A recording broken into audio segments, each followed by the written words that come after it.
Olá! O mundo do trabalho está em ebulição. Automação acentuada, inteligência artificial, tarefas sob demanda, aplicativos conectando consumidores e fornecedores. Mas, segundo a Organização Internacional do Trabalho, a OIT, o Brasil está entre os 10 piores países para se trabalhar. Em paralelo, temos a tendência batizada de uberização do trabalho. Eles estão por toda parte e não tem como passar despercebidos, não. As bolsas coloridas na garupa da moto mostram logo. Lá está um entregador de aplicativo. Numa época em que muita gente prefere comprar comida pronta sem sair de casa, a tendência desse tipo de serviço é só crescer. Basta apenas alguns cliques no celular e depois de alguns minutos o entregador está na porta com o lanche na mão.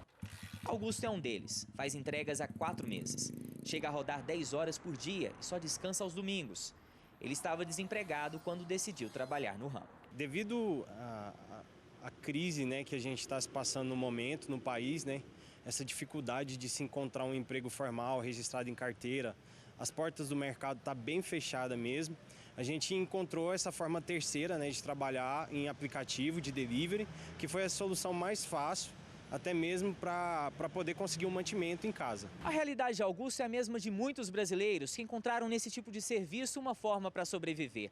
Estima-se atualmente que 4 milhões de pessoas trabalham como entregadores de aplicativos em todo o Brasil, seja de moto ou de bicicleta.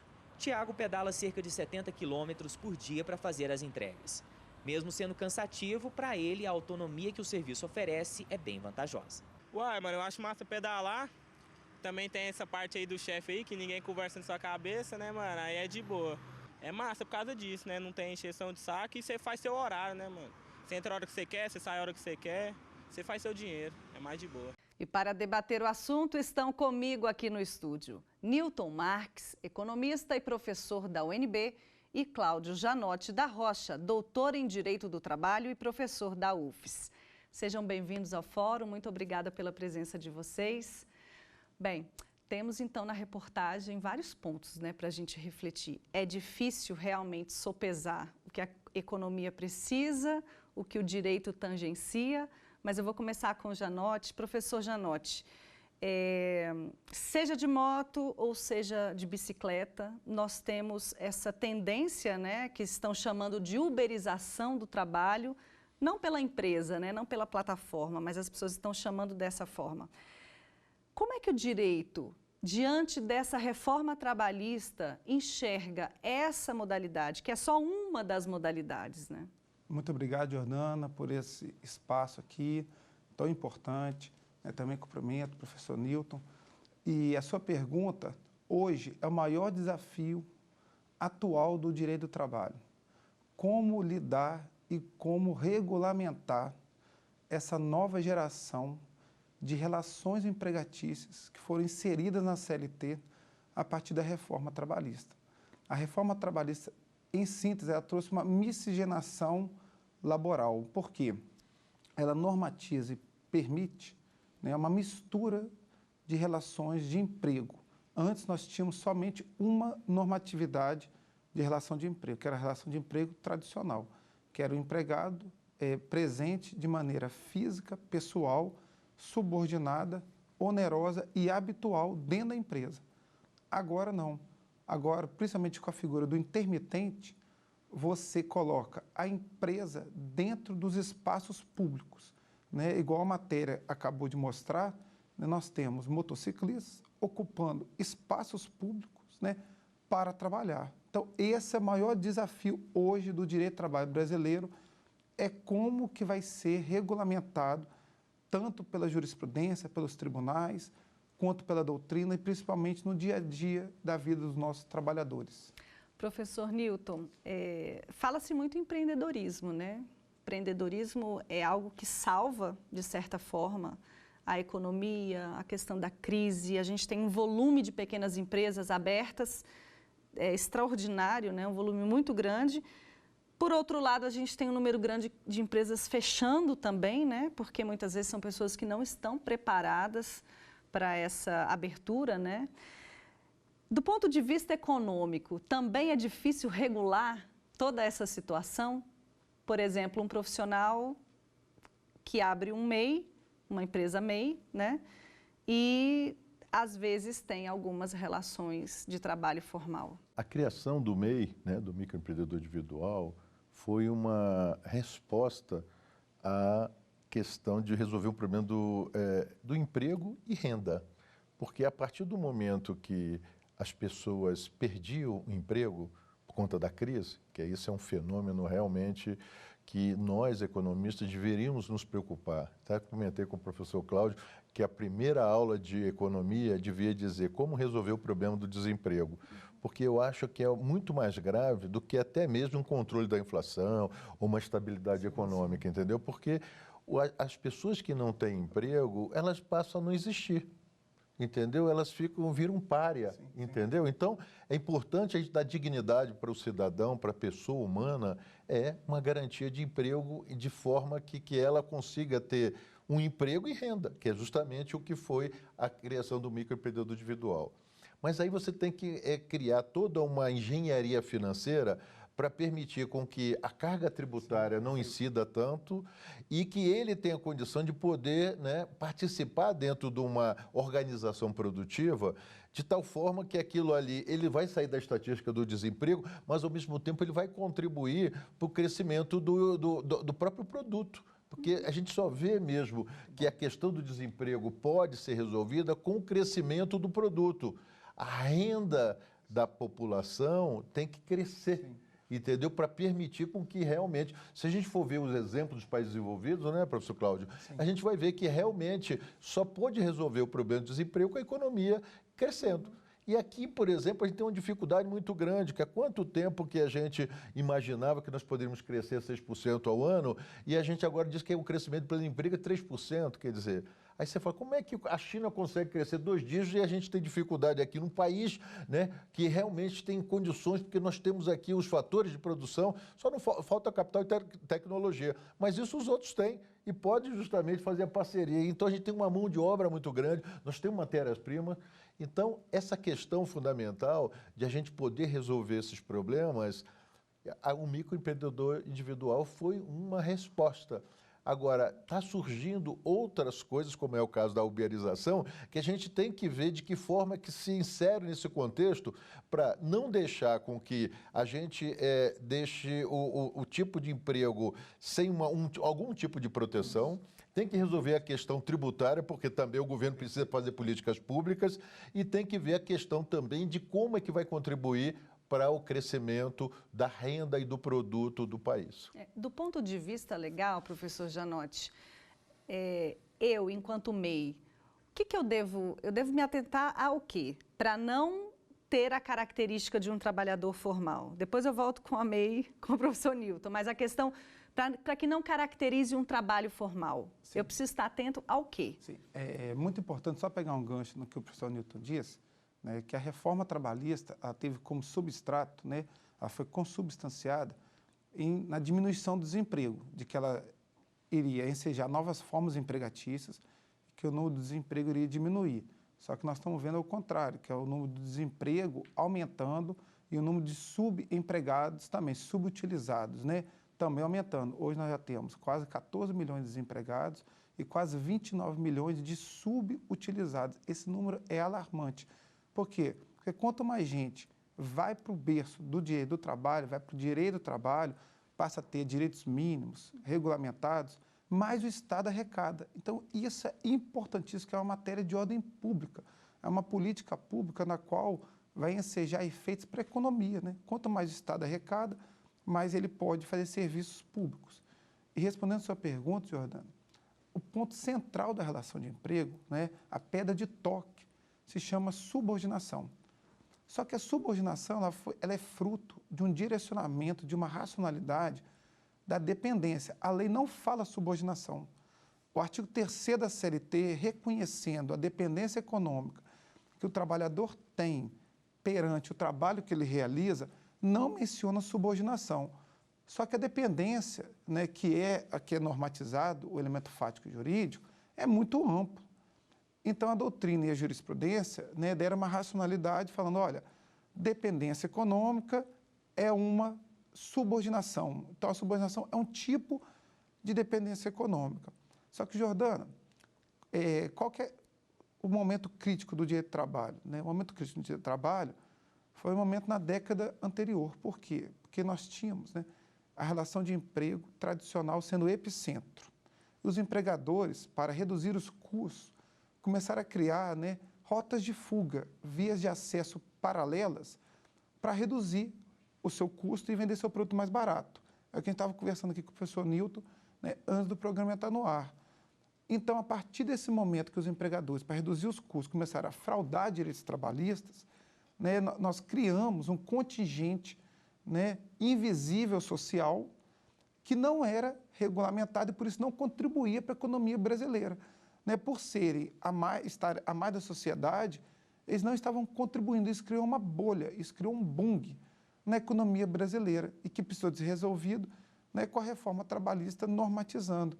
Mas o principal ponto hoje da sua pergunta se chama para habitualidade de trabalho prestado por pessoa física. Por quê? Não adianta você criar uma empresa, pessoa jurídica, mesmo que seja microempreendedor, e você ser obrigado a pessoalmente trabalhar. O que caracteriza a legalidade de uma pessoa jurídica é a não personalidade do empregado. Se eu contrato o professor Newton e ele não pode se fazer substituir por você, por exemplo, isso é uma fraude, porque quando você contrata uma pessoa jurídica, você está contratando um serviço e não uma pessoa. A partir do momento que eu torno esse contrato personalíssimo, automaticamente eu desconsidero a pessoa jurídica e torno esse contrato pactuado por pessoa física. E o direito do trabalho tem uma particularidade. O artigo 9º da CLT fala que são nulos de pleno direito qualquer contratação para desvirtuar o fim, a aplicabilidade daquele artigo. Então, hoje, com a uberização, a pedra de toque não é mais uma, né? Na verdade, são duas, que é o trabalho prestado por pessoa física, a subordinação, e eu coloco uma terceira, né, que é a habitualidade, que a uberização é caracterizada, né, pela eventualidade, pela suposta liberdade que o empregado tem de ir ou não trabalhar, igual nós vimos na matéria, né, o motociclista falando, que aí não tem um chefe para buzinar no ouvido dele. Né? Bom, e para enriquecer ainda mais a nossa conversa, eu vou chamar agora um vídeo que a pesquisadora da Unicamp, professora Ludmila Abílio, nos enviou. Vamos ver. A gente está falando numa nova relação entre Estado, inovações tecnológicas e as configurações nacionais do mercado de trabalho, e cada mercado vai se adequar de uma forma diferenciada a esse processo, né, com mais intensidade, menos, em determinados setores, outros não, etc. Né? E o que quer dizer essa nova forma de organização? Né? Ela, muito resumidamente, por meio das inovações tecnológicas, na parceria com o Estado e essas configurações locais, né, ela se trata de um processo em que você transforma o trabalhador, isso que eu venho chamando, e outras pessoas também, de trabalhador just in time. O que é essa ideia? Né? É um trabalhador inteiramente desprovido de qualquer direito, garantia, proteção associada ao trabalho, né? E passa a arcar com todos os riscos e custos dessa atividade que ele desempenha. Ao mesmo tempo, ele é um autogerente de si. Acho que é mais interessante a gente usar esse termo do autogerenciamento do que a ideia de empreendedorismo. Então, é um profissional que vai ser inteiramente responsável por definir as melhores estratégias que garantam a sua sobrevivência num mercado que vai se tornar cada vez mais competitivo. As empresas passam a aparecer como mediadoras, então elas fazem uma mediação entre oferta e procura, mas em realidade estão operando aí novas formas de subordinação do trabalho, que estão automatizadas e são programáveis por meio de algoritmos, etc., que tem a possibilidade de mapear muito profundamente o processo de trabalho e organizar essa distribuição, mas as regras do jogo seguem na mão da empresa, né? Ela determina as regras do jogo, ela determina o valor do trabalho, ela determina as formas de distribuição. Professor Newton, o Brasil está maduro o suficiente para esse tipo de formato de trabalho? Na prática, o que você tem reparado nas empresas, nas pessoas que se transformam em microempreendedores individuais? Eu vejo como é a única saída para eles, infelizmente, de que eles têm. Essa mudança da legislação não veio para beneficiar a redução de desemprego. Então, a uberização da relação de trabalho nada menos do que isso. Você entendeu? É uma tentativa do trabalhador sobreviver no mercado, às custas de que o sacrifício dele está sendo maior. Então, quando você fala se o Brasil está maduro, é claro que não está maduro, porque a legislação, todos os ganhos que o trabalhador teve, desde a época de Getúlio Vargas, 43. a gente vê que está cada vez perdendo e não está tendo ganho do ponto de vista de você melhorar a situação de desemprego. Ok. Eu peço licença para vocês, porque agora a gente parte para um breve intervalo. Não saia daí, eu volto já já.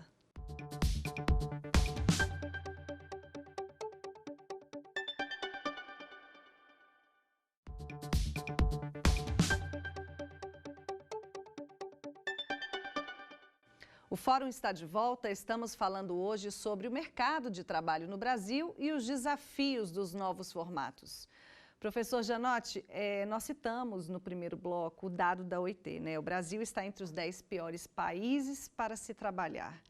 E aí eu te pergunto, a reforma trabalhista, ela pode mudar esse cenário, mesmo diante de todos esses desafios culturais e das empresas mesmo se adequarem da forma correta?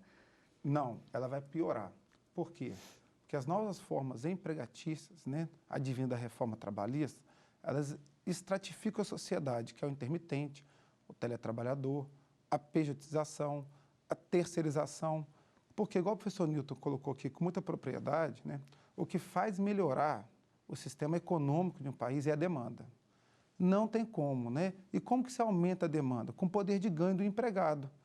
Quando você cria essas novas formas estratificadas de relação empregatícia, você coloca o poder de ganho do empregado muito abaixo do mínimo, né? O intermitente e o teletrabalhador têm direitos abaixo do que os estabelecidos no artigo 7º da Constituição. Então, o mínimo da Constituição passa a ser o máximo, né? E isso, automaticamente, você diminui o poder de ganho do empregado. Então, ele vai consumir menos e, automaticamente, as empresas vão contratar menos. Então, a reforma trabalhista, na verdade, nós temos dados atuais da OIT que colocam o Brasil como o 4º país que mais tem acidente de trabalho. A cada 48 segundos, nós temos um acidente de trabalho no Brasil e, por dia, nós temos aproximadamente 7 óbitos, né? Então, fica quase que impossível nós termos, né, um país com um bom poder econômico por parte do empregado, né? Eu me colocando no lugar, no papel, né, de um trabalhador, eu me sinto diante de uma trincheira, né? Vamos supor que eu tivesse que optar, né, por um trabalho formal, em algum momento esse trabalho formal fosse desestabelecido e me fosse oferecido essa questão de virar MEI, ou então estou desempregada e a única forma de trabalhar é virar um MEI, porém com as regras estabelecidas pelo mercado formal de trabalho. O trabalhador se vê diante de uma questão muito complicada e, ao mesmo tempo, a gente tem a legitimidade do empreendedorismo, né? É legítimo, né? Empreender é legítimo, ele traz força e vigor para a pessoa. E aí? A partir do momento que você estimula o MEI, ele tem que ser um meio, não um fim. E aí, quando você cria e coloca isso como um fim, ele vai se transformar num trabalhador para justamente permitir com que o empresário consiga contratá-lo como MEI, ou até burlando a legislação, ele quer trabalhar, mas ele acaba saindo fora do que a condição de ser um trabalhador que pudesse aumentar a massa salarial para permitir o crescimento, né, da renda e do produto. Então, quando a gente vê que essa pejotização, essa terceirização, essa mudança, essa nova reforma trabalhista não trouxe de benefício, então a gente vai ver cada vez mais a taxa de desemprego aumentando. Você pode também estar até se mantendo, porque como você cria MEI, e ele sai fora da estatística, mas ele acaba, né, está mascarando toda a estatística. Então, a gente olha para uma estatística e não quer dizer nada. porque está mascarando. Porque o próprio trabalhador que virou MEI, ele sai da estatística, mas ele vai acabar ocupando o lugar, né? Substituído. Muito bom que você está dizendo que o intermitente, ele mascara a realidade. Por quê? Como que o desempregado é detectado, né? Quando ele passa a procurar emprego. A partir do momento que ele para de procurar emprego, né, ele deixa de ser considerado um desempregado. E como o intermitente está trabalhando, né, mas ele é um desempregado, porque, né, ele é um desempregado todo dia, ele precisa de demanda para ir para o trabalho. Né? Então, você mascara a realidade. Então, esse número próximo a 14 milhões, você pode colocar uma massa muito maior, porque se você tirasse todos esses motociclistas, nós estaríamos aí próximo de 20 milhões de desempregados, né, que são os invisíveis sociais considerados no mundo trabalhista. Para ficar bem fácil de quem está nos assistindo entender, vamos supor, eu sou uma profissional do ramo da beleza, tá? Eu quero ser empresária. O ideal, da forma genuína de um empresário, seja MEI ou seja qualquer outro tipo de relação formal com o CNPJ, eu tenho que trabalhar em vários salões, isso seria o certo, e o errado seria eu trabalhar, por exemplo, o dia inteiro em um salão. É assim, é a imagem que eu preciso ter em mente? É isso mesmo, é isso mesmo. Veja bem, o que caracteriza o empregado tradicional que foi criado com o surgimento do dia de trabalho? É a presença concomitante de 5 elementos fáticos jurídicos. Por que são fáticos jurídicos? Porque vem do fato para o direito. Essa é a ordem. O mundo dos fatos no dia de trabalho constitui direito. Primeiro, trabalho prestado por pessoa física. Depois, pessoalidade. O que é pessoalidade? Só serve a Jordana, só serve o professor Newton. Onerosidade, ele recebeu. Né? Subordinação e habitualidade. Então, quando você tem esses 5 elementos fáticos jurídicos presentes, né, tem uma relação empregatícia. A habitualidade é bom falar que não significa diário. A habitualidade ela tem que ser vista dentro do espectro semanal.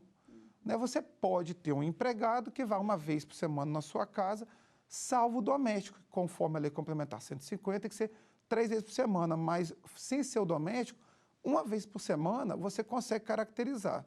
E a pessoalidade é o quê? É você não poder mandar outra pessoa no seu lugar. E a subordinação, que é fruto da dependência, é o quê?